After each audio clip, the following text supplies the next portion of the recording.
Buenas tardes. Buenas tardes. Hoy estamos en un nuevo podcast de Urugrow TV con el doctor Rodrigo Rey, que él va a hacer una breve presentación. Bienvenido. Sobre él mismo. Muchas gracias, Manuel. Por favor. Muchas gracias, mister, por honrarme con la participación. Me voy a presentar como abogado a secas.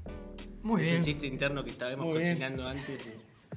Abogado a secas. Abogado a secas. Por ahora sí, y bueno, con algún conocimiento práctico y teórico, pero- sobre todo más teórico que práctico en materia de cannabis. Ahí está. ¿Y abogado específicamente a qué te dedicas como abogado? Y como abogado tengo una práctica orientada al derecho penal, fundamentalmente desde que me recibí, y también con, digamos, esa parte de la ley que está vinculada con el licenciamiento de empresas de cannabis medicinal, etcétera. También me dediqué mucho tiempo a armar proyectos y asesoro actualmente a las pocas empresas saludables del sector que ha sufrido los embates también de el enlentecimiento de la curva regulatoria mundial y otros factores que por ahí después vamos Sí, ahí te quería preguntar, ya que sacás el tema. Vi ayer una noticia que decía que Boreal arrancó con 400 trabajadores Y ahora 40. ¿no? y después tenía 40 y los echaron por WhatsApp. Sí, sí. Bueno, más allá de juzgar, ¿no?, la calidad del procedimiento de comunicación, es una decisión que no es aislada y que es parte de un estado natural en el que está atravesando la industria, de proyectos que no estuvieron por ahí pergeñados para un mercado que ya existía en ese momento, ¿no? Por ahí una megaplanta era algo demasiado ambicioso como proyección para este momento de la industria en el norte del país, bajo una caracterización de norma técnica que por lo que yo conozco no era completamente clara. Entonces hay que ver caso a caso, pero sí hay algo que atraviesa a todo el sector y es el enlentecimiento de las curvas regulatorias mundiales y también, por supuesto, la caída de ese apoyo inicial que parecía que este gobierno le estaba dando a la industria y la desaceleración de la actividad de un montón de decretos reglamentarios que hubieran sido útiles para despejar este interrogante. Pero hubo en algún momento, o sea, ¿realmente alguien sintió que le estaba dando un empuje a la industria a este gobierno? ¿Se sintió eso? Mira, desde el punto de vista estricta y puntualmente referido al cannabis medicinal, en algún momento pudo interpretarse algún mensaje positivo, ¿no? Por ejemplo, la designación en la Junta Nacional de Drogas y su presidencia del doctor Daniel Radío, que tiene un posicionamiento que ha confrontado, ¿no?, con sectores de cabildo abierto directa y mediáticamente. Esa era una señal, por ejemplo. Pero comparto contigo que no era el mismo tipo de empuje integral de la visión del cannabis que había tenido en su momento el marco de sanción de la ley. Claro, y aparte, digo, desde el punto de vista de tu trabajo del derecho penal, se vio un recrudecimiento de las penas y de la problemática que tiene que ver con las personas presas por delitos relacionados a la marihuana. Sí, sustancialmente. Incluso, como a veces solemos comentar, nosotros tenemos un marco regulatorio de estupefacientes, que es el decreto de ley 14.294, que lo sancionó la Cámara Única del Consejo de Estado. Estamos hablando en el año 74. Exacto, en el año 74, que lo que hace Dictadura. básicamente es transformar en ley nacional las convenciones internacionales de estupefacientes con una única virtud aislada, muy aislada, que era que nunca penalizó el consumo, ¿no? Claro. Que ni siquiera es una virtud porque nosotros tenemos el artículo 10 de la Constitución que dice que lo que no está prohibido está permitido, y está permitido que vos puedas hacer con tu cuerpo lo que dispongas si no causas daño a tercero. Ahora, en este momento, y después de la sanción de la ley de urgente consideración, estamos en el mayor momento punitivo de la historia, en un delito que es el tercer delito que más alimenta el sistema penitenciario ya inflacionado y quebrado. Entonces, la modificación en materia de estupefacientes aumentó. O la sea, población resumiendo, penitenciaria. los delitos vinculados a estupefacientes Aumentaron sus penas, en su gran mayoría son inescarcelables. y lo que- son los que, digamos, terceros en la lista de los que la gente va presa. Exacto. Por algo. Exacto, es la tercer causal Causa, ahí de está. ingreso al sistema penitenciario, con lo que implica ingresar al sistema penitenciario uruguayo, que es un sistema que por Naciones Unidas fue caracterizado como una máquina de tortura, ¿no? Oportunamente. Claro. Es complicado. Y respecto, porque vos mencionabas la ley 14.294. El decreto, sí. El decreto de ley, ahí está. Sí. Que eso permitía el consumo. Sí. Luego, nosotros lo vivimos en el 2013, la aprobación de la 19.172, que es la ley que regula y crea el Instituto de Regulación de Cannabis y permite el autocultivo, permite los clubes. Sí. No existe ningún sector político que no defienda la... ¿No? Están todos a favor. Comparto 100% tu diagnóstico, es un problema transversal en los partidos políticos no ha sido ideológico porque hay algún sector que ha entendido la punitividad como parte de un fenómeno de exclusión más vasto, pero comparto contigo, y pasa con todos los delitos, porque durante los gobiernos de frente también se aumentaron los delitos. Exactamente, a eso iba. El diagnóstico y la solución es compartida y es multipartidaria. Acá estamos todos adentro de la misma bolsa.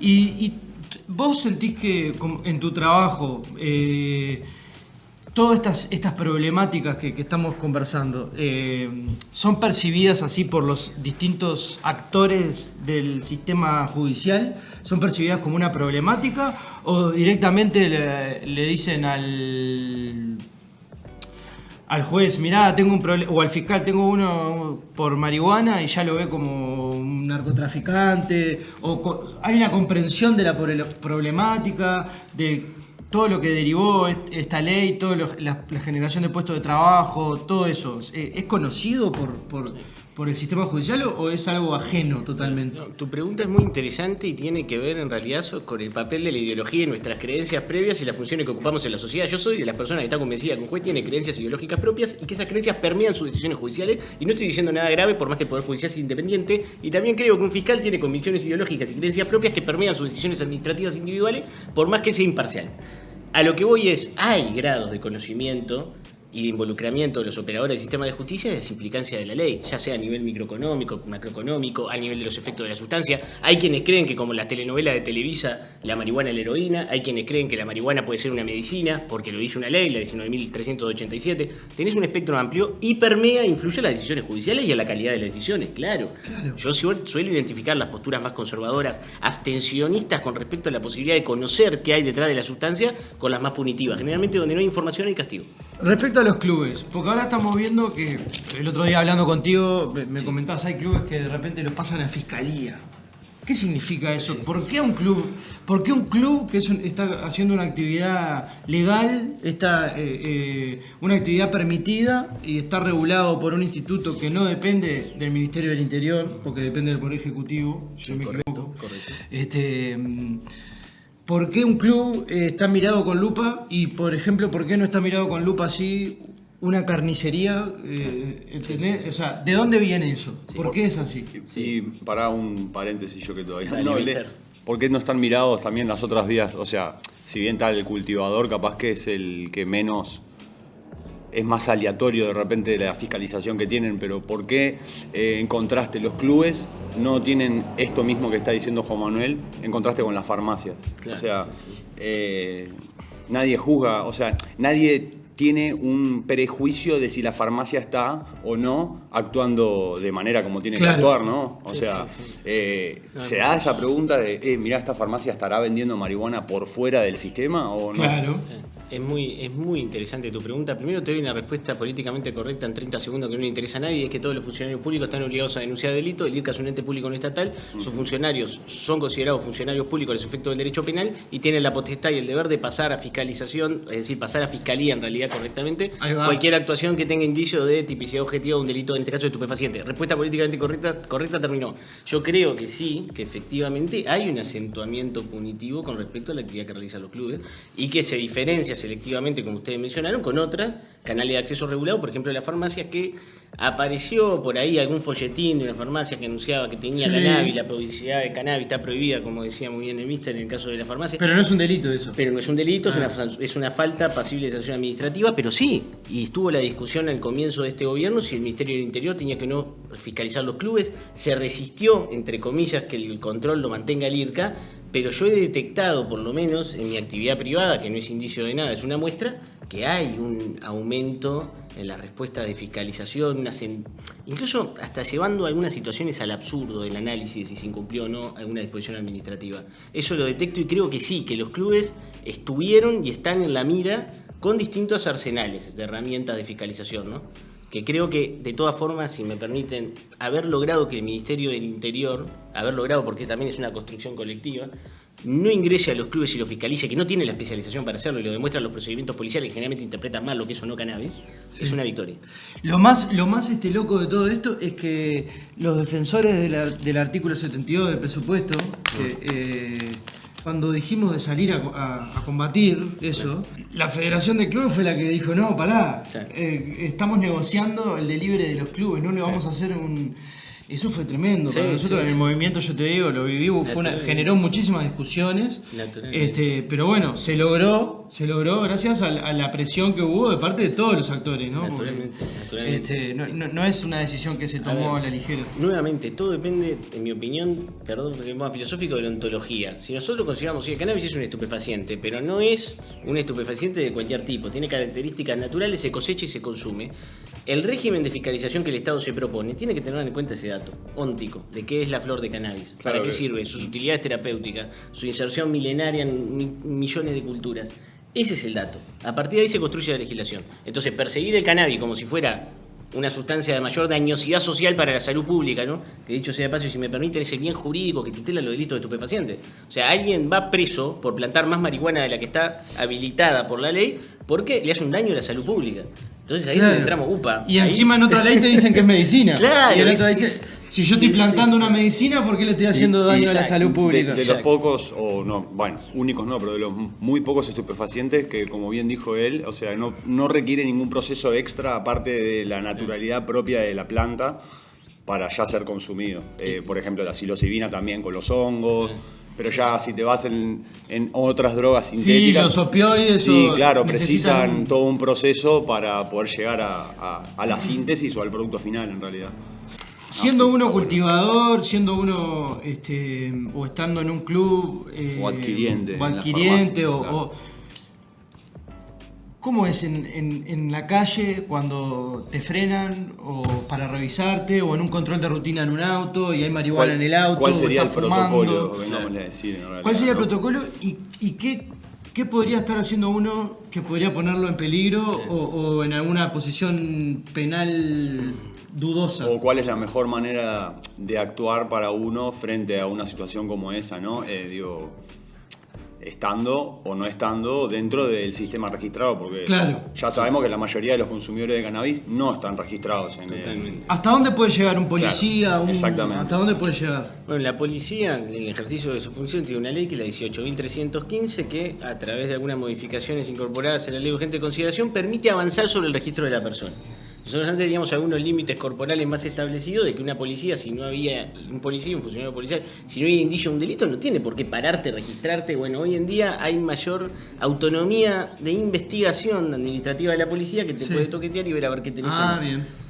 Ahora, eso es una cosa. Otra cosa es que si lo que tú tenés es cannabis, que es para consumo personal, en las cantidades por lo menos vamos a utilizar como paralelismo las establecidas en la ley, pero no solo no es un delito, sino que sería un delito de abuso de funciones, cualquier extralimitación de un acto administrativo material, que le decimos que es el Estado actuando, que avance sobre algo que es tuyo. Bueno, pero a nosotros nos han llegado casos a través del... porque yo trabajo con el movimiento de cannabis, estamos en conexión con los abogados defensores de oficio, y hay casos de personas que son detenidas por la policía en la vía pública con 16, con 20 gramos. Es un disparate y a mi juicio hay que responder. A un disparate se le puede responder también con otro disparate para demostrar que todo es absurdo.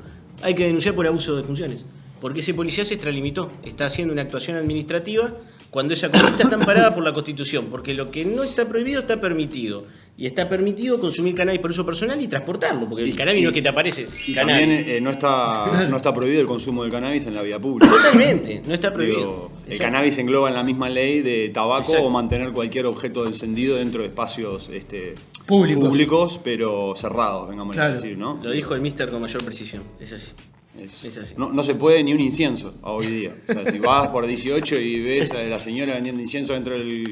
No, en realidad no podría, pero como eso no está mal visto, nadie tampoco va y prende con eso, ¿no? Pero son efectos también de las discusiones sobre el control social en territorio. Hay un modelo de seguridad que propone que si no hay graffiti, que si no hay gente fumando porro, que si no hay gente tomando una lata de cerveza, los ambientes son más seguros. Eso es una estupidez, porque no hay ninguna relación correlativa entre fumar un porro, tomar una cerveza o que haya un graffiti y el aumento del delito. Eso es una estupidez que inventaron en Nueva York, más o menos, los que creen en el conductismo estudiando los crímenes, que si vos desguazás un auto, que si vos abandonás un auto aparece desguazado a las 3 semanas y por eso se multiplica el delito y aparecen los delitos sexuales. Entonces es una estupidez. El delito, lo que se sabe más o menos, no soy especialista, soy abogado, trabajo con norma y no con hechos, el delito se explica por la exclusión social y básicamente la reincidencia, que es lo que alimenta el 75%, 70% del sistema penitenciario, se explica por factores sociales. Claro. Hay gente que está expulsada del sistema hace años, sus hijos están expulsados del sistema y ahora su nieto, porque estamos ya en las terceras, cuartas generaciones, están expulsados del sistema. No se está con toda esta nueva situación de la respuesta, vengámosle a decir, como bien decía, con el tema del cannabis frente a delito. ¿No se está poniendo un poco también en un puesto delicado la presunción de que una persona es inocente hasta que se demuestre lo contrario? Y en este caso, lo que de verdad debería ser, si uno lee la ley, lo que se interpreta, por lo menos o lo que yo interpreto, es que el delito es comercializarlo por fuera de las vías que está estipulada. ¿Cómo a veces se presume que una persona vende sin la prueba concisa, vengámosle a decir, de que esa persona sí está efectuando la venta? Por ejemplo, te vendo tanto a tanto. Claro. Porque hay como que, no sé, genera... No sé si es suspicacia la palabra que genera o... Bueno, ¿no? Yo considero que es una trampa para cultivadores. Cómo está establecido el marco legal. Desde la ley de crimen organizado del 2018 hasta la ley 19.172, hasta la ley de urgente consideración. Porque en un pueblo, pongámosle, del interior, donde no hay clubes y no hay farmacias, ¿cómo acceder? Y hay un cultivador que es conocido porque planta y porque aumentó y tiene marihuana de sobra, y el tipo va y le vende a unos vecinos. Ahora, o le regala. Sí, Imagínate que es tan bueno que le regala. Y le pone en un mensaje: venía a buscar el faso que te dije que no sé qué. Va preso. De una, ¿no? Lo que ustedes dicen es muy interesante. Primero porque el diseño del decreto de ley de estupefaciente abarca todas las conductas, de los actos preparatorios hasta la comercialización final, distribución, transporte, asistencia. Si ustedes lo leen, cualquier manera de suministro. Claro, ¿no? del artículo 30 al 35 tenés todo, pero también tenés el suministro a título gratuito, que históricamente fue criminalizado, ¿no? Que eso es una discusión que habría que dar, porque el suministro a título gratuito hoy en día tiene pena de 2 a 10 años de prisión, es un disparate. Pero cuando la marihuana puede ser de origen legal, igual. No, si la marihuana es de origen, digamos, legal, yo creo que esta discusión ya está saldada, a pesar de que hay alguna sentencia de Tribunal de Apelaciones de los 90. ¿Cómo? Pará, porque me perdí. Claro, si la marihuana de origen legal es que lo que, por ejemplo, acá se está compartiendo, ¿no? Que tiene no, sí, legal, estamos de acuerdo. Nosotros lo estamos compartiendo, en mi caso no, pero no es por hacerme no es porque soy careta, pero no estoy fumando. No, bueno, sí, pero estoy fumando indirectamente. No, acá estamos en un lugar abierto. Se entiende lo que dice, que bueno, que claro. Estamos compartiendo una sustancia legal y regular. Claro, si las personas delito. Son mayores de edad exacto. Y hay consentimiento, en realidad no debería haber ni siquiera una tela de juicio en que si es o no es suministro, ni siquiera es suministro. El asunto es que cuando estábamos culturalmente en un estadio, digamos, más anterior a entender que una persona puede hacer lo que quiere con su cuerpo y con su salud, y eso no es un delito, se consideraba que convidar podía ser un delito de suministro. La historia del murito, ¿no? Claro, exacto. Que capaz que hay mucha gente hoy día que, bueno, capaz que, no sé, gente que tiene capaz que menos de 25 años, capaz que ni conoce la historia, y ya gente de 30 y pico para arriba. Sí, antes se tenía. Pero volviendo a la pregunta de usted y al diagnóstico. Y yo lo dejo ahí. Sí. Y otro la agarra. Y otro va y lo agarra. No, pero tu diagnóstico... Eso era muy absurdo. No, pero tu diagnóstico del interior es así, o sea, es una ley urbana, es una ley que establece canales de consumo que además son limitados, porque el suministro de farmacia depende de la capacidad productiva de las empresas licenciatarias por el Estado, que cada vez son menos, la contamos con los dedos, eran 5 y ahora son 3. Y parece que solo funciona una. Entonces, ¿dónde vas a comprar el cannabis? Tenés que asociarte a un club. El club tiene límites también cuantitativos de funcionamiento, tiene límites en las cosechas. Y no solo tiene límites, sino que no cualquiera puede acceder a un club, porque justamente como la información no es pública, no hay un lugar donde yo vaya como persona y diga: che, ¿hay alguna lista de registro de clubes que estén admitiendo socios? Igual hay una lista de los nombres de los clubes. Claro, sí. Pero ¿cómo se averigua la información? O sea, hay una lista del nombre de las asociaciones civiles. Exacto. Pero no es información de calidad para que vos como consumidor puedas determinarte de forma tal de no tener que acudir a los mercados ilegales. Eso no se cumplió todo. Ni siquiera hay un control de calidad del cannabis de los clubes, que eso también, digamos... Yo no es que quiera que haya eso, pero hay, el control de calidad de lo que venden en la farmacia, sin duda, no está siendo bueno, porque hemos visto varios colegas que reciben marihuana con hongos.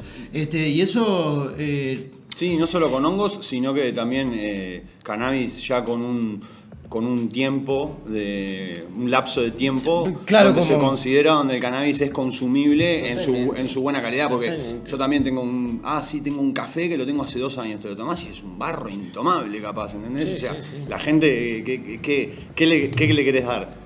Lo mismo que le ofrecían antes o peor, pero legal en una farmacia, o sea, no tiene sentido. Igual a lo que yo digo es que en el mercado negro, incluso entre los clubes, hay mejores controles de calidad del que puede tener el... Sí, en realidad el control de calidad a mí me parece que un poco lo ponen, obviamente que los consumidores en sí, y también como decía él, el mercado por fuera que se genera de cualquier tipo de venta de cannabis también fue subiendo escalafones hasta que ya hay día en la gente en la calle que tiene un concepto distinto de lo que es la marihuana de calidad que se tenía antes.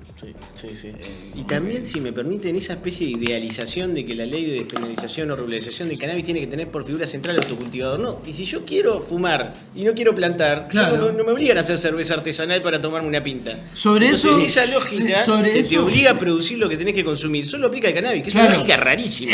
Pero ¿sabés de dónde sale esa lógica? Mirá, yo te explico porque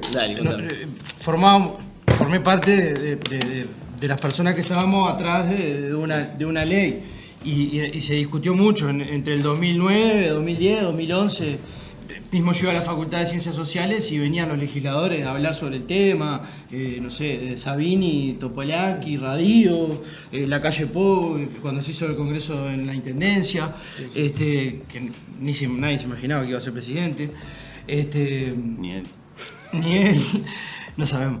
Pero lo que pasaba era que se veía con malos ojos que alguien hiciera dinero con el cannabis. Claro. Se veía con malos ojos. Entonces, lo primero era como que se planteó como una solución para sacar a la gente de las cárceles, para que no caigan presos y para mejorar la calidad del consumidor y para permitir el autocultivo. No se llegó a ninguno de los resultados. A ver, ¿hay una marihuana de mejor calidad en el país? Sí, es verdad. Sí. ¿Hay más vías de acceso? Sí, es verdad. Posiblemente siendo medido y sin tener excesos, podés fumar tu cannabis siendo autocultivador, sí. Está bien.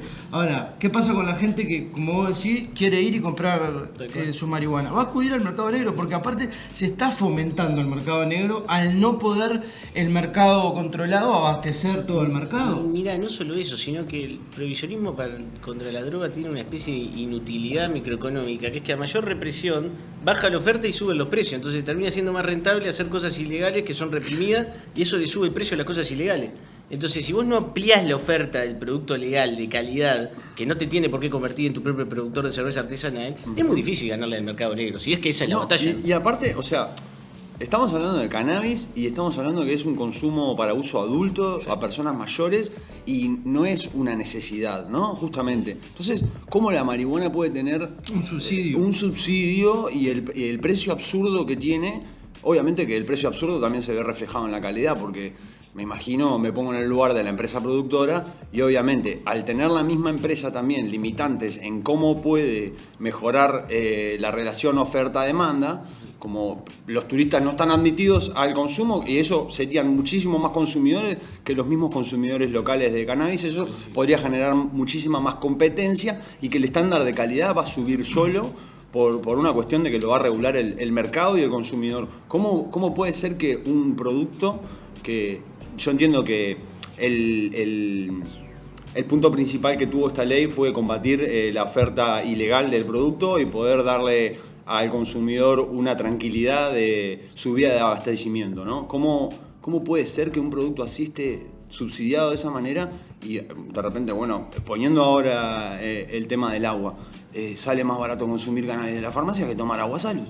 No tiene sentido. Necesidades básicas, que de repente, ya ahí me estoy yendo un poco por las ramas, pero ya lo pongo comparándolo como un producto como sería la cerveza artesanal. Sí, lo que vos decís es que es un bien de lujo, o sea, el cannabis es un bien de lujo. No sé si llamarlo de lujo, porque de lujo ahí capaz que sería de calidad.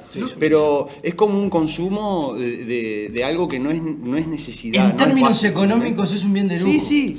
En términos de lujo. Ahora lo necesitas para vivir. No. Es un bien de lujo. No. Es como uno no precisa beber whisky ni café los fines de semana cuando cuando tiene un momento para relajarse, para vivir su vida, pero si la persona tiene la posibilidad, mayor de edad, ya tiene un discernimiento y lo quiere hacer, no está perjudicando a terceros, lo puede hacer. Me interesa preguntarte porque... Sí. No, y solo para cerrar el tema de la farmacia, ¿no? Porque hasta donde yo sé, los acondicionamientos que se requieren como norma técnica de producción de las empresas licenciadas tampoco tienen que cumplir todos los estándares farmacéuticos habilitados que requiere una empresa para exportación. Entonces, ¿por qué ese expendio a través de la farmacia? ¿Por qué esa sanitarización del cannabis permanente, no? O sea, no tiene por qué transformarse en una medicina para quien no se autopercibe como usuario de la medicina y que se autopercibe como consumidor recreativo. ¿Por qué a través de la farmacia? Es una cosa también rarísima, ¿no? El recreativo en la farmacia sí fue rarísimo.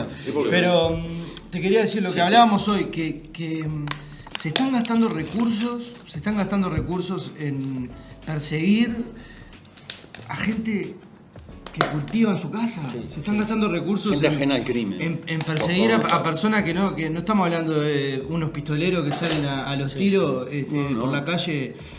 No estamos hablando de que generan violencia, sino que hasta le solucionan problemas, porque es una medicina, como lo dice la ley, de salud a muchas personas. Y esas personas están siendo perseguidas gastándose recursos de las fiscalías, de la policía, obedeciendo también al dictamen de que se persiga el microtráfico. Todo eso, ¿vos cómo lo ves reflejado en tu trabajo? Digamos, ¿ha aumentado la cantidad de procesados por microtráfico? ¿Cómo ves eso? ¿Por qué? ¿En qué se deja de trabajar para gastar recursos en esto? Y cualquier acción del Estado presupuestalmente es un juego de suma cero, ¿no? Donde gastás $1, deja de haber $1 en otra actividad relevante de la economía, del gasto público. En el caso de los recursos es lo mismo. Allí donde vos perseguís un hurto de bagatela, dejás de perseguir potencialmente, pongámosle, una rapiña. Allí donde vos perseguís y hacés operativos policiales, gastás recursos policiales en hacer allanamientos, recolectar evidencias, pinchar teléfono, armar la carpeta investigativa a 3 cultivadores, dejás de perseguir eventualmente a 3 tipos que estaban haciendo otra cosa con otra sustancia muchísimo más dañosa para la salud pública, que es el bien jurídico de nuevo tutelado y que debería ser, ojo, yo no estoy de acuerdo tampoco que sea el bien jurídico pero tutelado. no importa, vamos a poner que se discutamos sobre qué. Y es un disparate, porque de acuerdo a la lógica de la protección de la salud pública estás operando como un tipo que no funciona bien, ineficientemente. Ineficientemente estás gastando mal los recursos, estás incumpliendo un montón de deberes de actuación eficiente que te impone el estatuto de funcionario público. Pero volvamos al principio. Sí, veo más. Sí, y veo más por actividades mínimamente vinculadas a la producción, es cierto, de cannabis en contextos que pueden ser interpretados como ilegales o no. Hay un matiz de situación impresionante, pero sí veo más, y veo más gente involucrada, todos ellos primarios, formalizados, muchos de ellos con prisión, que ahora la formalización es el equivalente al viejo auto de procesamiento, hablamos de formalizado. Entonces es una pena, y sobre todo lo que sucede con desde la ley urgente de consideración, con las mujeres que ingresan estupefacientes de establecimientos carcelarios, que les destruyen la vida con una pena... Muchas veces hasta con una presión externa que nadie sabe, porque sale, le pagaron tanto dinero, en realidad capaz que sí, le pagaron tanto dinero, pero en realidad ella tuvo que aceptar esa tarea a realizar, porque bueno, capaz que capaz que ni se demuestra que la persona estaba en un riesgo. Totalmente. Bajo tener que hacer eso obligada, ¿no? Totalmente, exactamente. Digo, personas son percibidas como delincuentes cuando en realidad pueden ser víctimas de esquemas de violencia de género, organizaciones criminales más complejas. No, y aparte convengamos que el cannabis es una sustancia que no es ilegal, ¿no? Hoy día, ¿no? Porque está regulada. Exacto. Si yo quiero ingresar una petaca de whisky a la cárcel, ¿también va la misma pena, por ejemplo? No va la misma pena. Te lo deben decomisar y de repente capaz que te cancelan tu entrada ese día. Y bueno, te abrirán un expediente, alguna burocracia te harán. Pero... Y a todo esto, la solución no sería, por ejemplo, sacar al cannabis de la lista de estupefacientes peligroso, o poner, por ejemplo, como propone Martín, tu colega Martín Fernández, que propuso que se quite lo que sea del ámbito penal, que quede solo en el ámbito administrativo. Sí. O sea, tenés más planta de la que dice la norma, y bueno, te ponemos una multa. Estás vendiendo sin permiso, y bueno, te decomisamos la mercadería. Es como conducir y te vas sin casa. Libreta de conducir, ¿no? O como si te agarran vendiendo bananas. No sé, eso, ¿se puede llegar o es una utopía? ¿Se va a llegar a eso? No es una utopía, político-criminalmente creo que era el horizonte de la ley 19.172, pero después terminó en una cosa media reformista, o sea, entre medio, que está bien porque las leyes son producto producto de consenso, por más que a veces se votan en situación de mayoría parlamentaria, son situaciones, claro, de consenso. Ahora, lo que voy es, yo creo que tenemos que ir hacia un estatuto penal diferenciado del objeto estupefaciente y dando una discusión racional en relación al nivel jurídico, salud pública, que es lo que ahora se está tratando de hacer con las mujeres privadas, no injustamente, casi un acto de terrorismo de Estado de libertad. Perdón por banalizar la palabra terrorismo, yo también vengo de una familia que tiene, pero es una cosa terrible. Entonces, volvamos.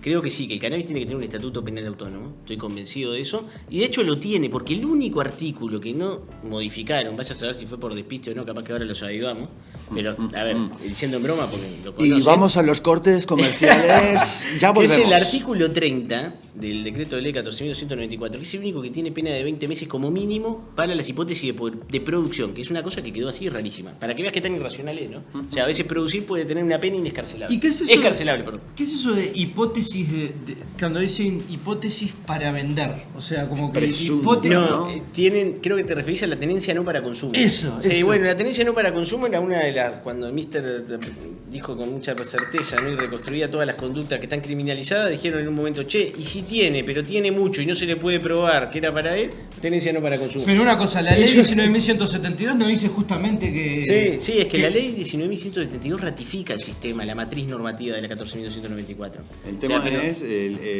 para mí, los conceptos que tiene cada fiscal, ¿no? Sí, como dijo él al principio. Sí. Va más por conceptos que por ley misma, ¿no? Hoy día. Sí, el derecho es norma escrita, pero el derecho es, porque es superior siempre la práctica que la teoría, derecho aplicado. O sea, no importa, podemos venir acá a hablar 1.000.000 de veces de los derechos humanos, no sé qué, pero el derecho empieza cuando el fiscal toma la decisión de librar una orden, de solicitar una orden de detención. Ahí empieza el derecho, ¿viste? Entonces, con el cannabis hay jueces y fiscales que piensan la sustancia de una forma y otros de otra, y en función de eso actúan, sin duda.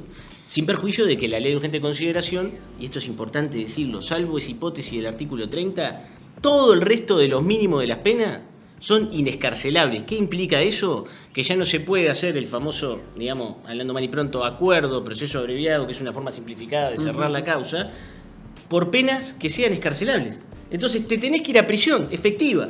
Y ese es el disparate. Si tiene que ver con estupefacientes. Si tiene que ver con estupefacientes, claro. Del 30 al 35, del 14.294, salvo el 30. Y una cosa, ¿un abuso sexual es escarcelable? Puede ser escarcelable.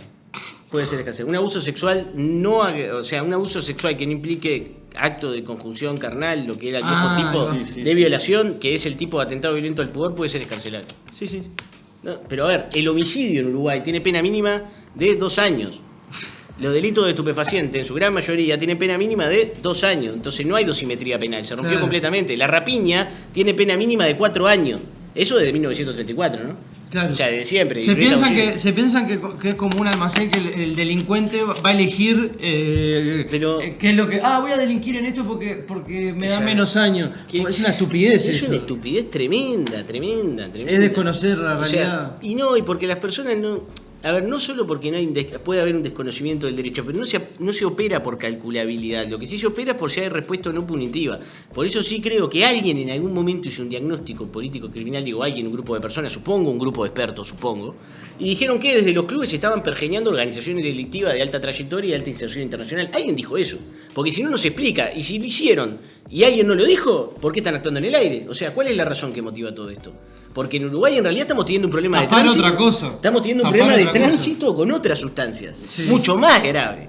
Y tuvimos problemas que incluso tuvieron un costo político alto a nivel de gobierno, por otras cosas que no tienen nada que ver con el cannabis. Entonces, ¿por qué la centralidad del cannabis?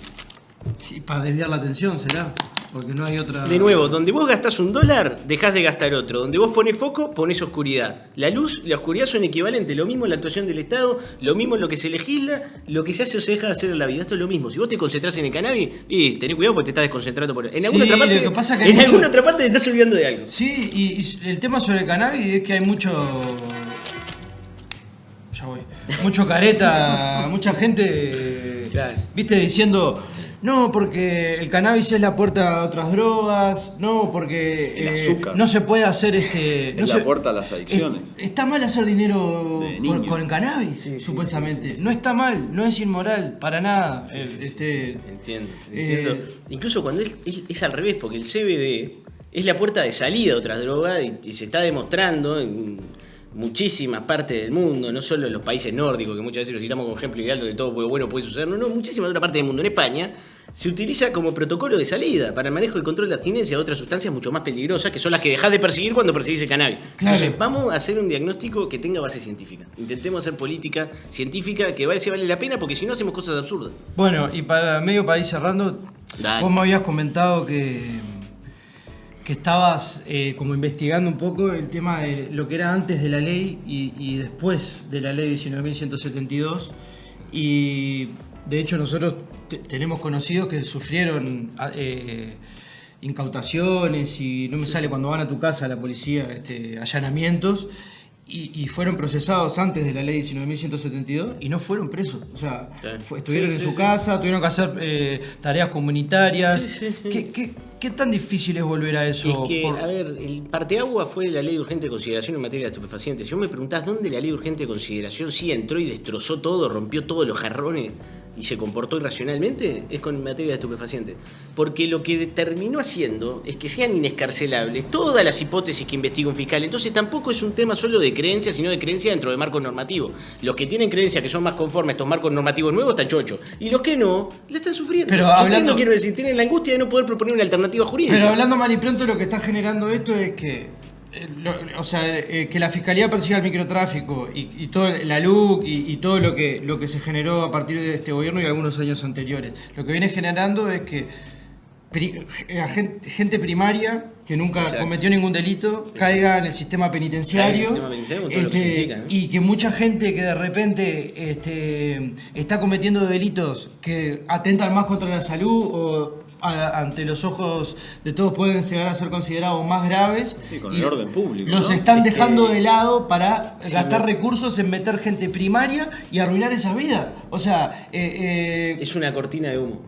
Perseguir el cannabis con esa animosidad no tiene otro efecto que el de una enorme cortina de humo, porque no beneficia a la salud pública, no reduce los delitos, no reduce la oferta de cannabis ilegal, pero causa un montón de daños colaterales, e incluso daños colaterales asociados a los propósitos de quienes persiguen las sustancias ilegales y la droga, claro. Es que no agarran lo que importa. Y ahora, ahí es donde vos te ponés sospechoso, capaz, ¿no? Claro. Y te pasás de ser ingenuo y creer que todo es porque sí, a decir, ¿hay algún interés? Pero no porque haya un interés atribuible, hay un esquema delictivo organizado. No, porque no tiene explicación, si no hay una explicación. No, pero tienen componentes ideológicos. ¿Por qué algunas sustancias son criminalizadas y otras no?